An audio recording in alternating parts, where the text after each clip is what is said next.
So I lied about pulling Jade because when I did the pulling stream for Firefly, and when I did the pulling stream for E2 Firefly, I said that I wasn't gonna pull anymore after Firefly until a rerun for Acheron or something like that, because Jade didn't really entice me to pull on her banner enough, and her banner units are all right, but I had them enough Eidolon levels, so I wasn't really gonna pull for her. But this happened. I did get Jade. I didn't spend any money, thankfully, and I really wasn't gonna spend any money after what I did with Firefly. So I got her purely from built up both free-to-play Jades, Battle Pass Jades, and the daily Jade thing that you can get, the daily pass. And I was at like 8,000 Stellar Jades,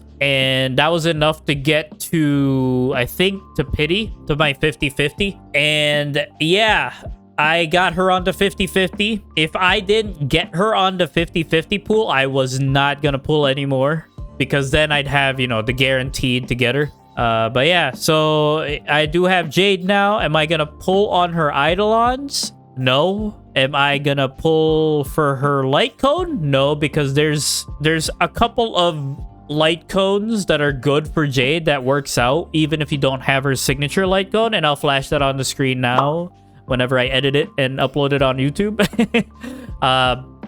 But having Jade now literally lets me power up my follow-up team a little bit more. Before I had Jade, I had Robin, which still works out, by the way. It's definitely still works out. I literally could have this team, but instead of Topaz and Numby, have Jade. Or if I don't want Dr. Ratio and put in Jade, take Robin out, put in, put in Herda, Robin, and Jade. This is a legitimate team.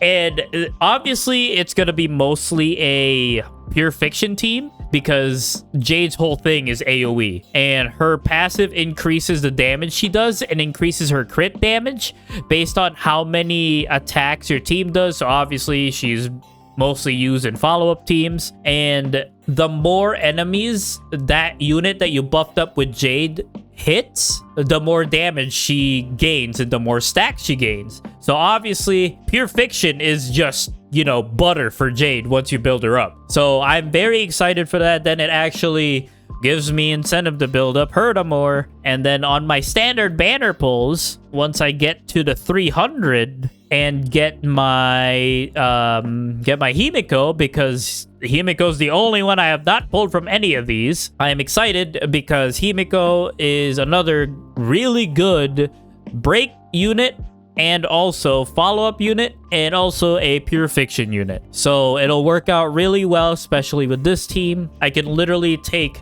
Robin out, and on that spot I can put Himiko. So it's Herda, Himiko, Jade, and Adventuring, and it'll be a really good pure fiction. Wow.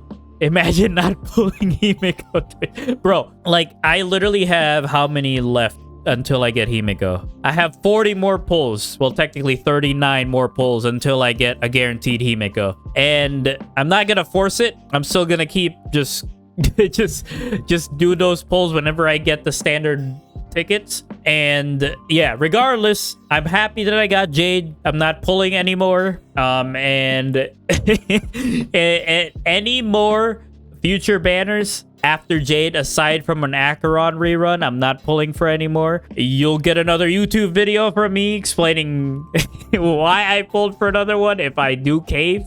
But yeah, that's the situation. I have Jade now. We'll see how long she takes us, and you know, and her whip.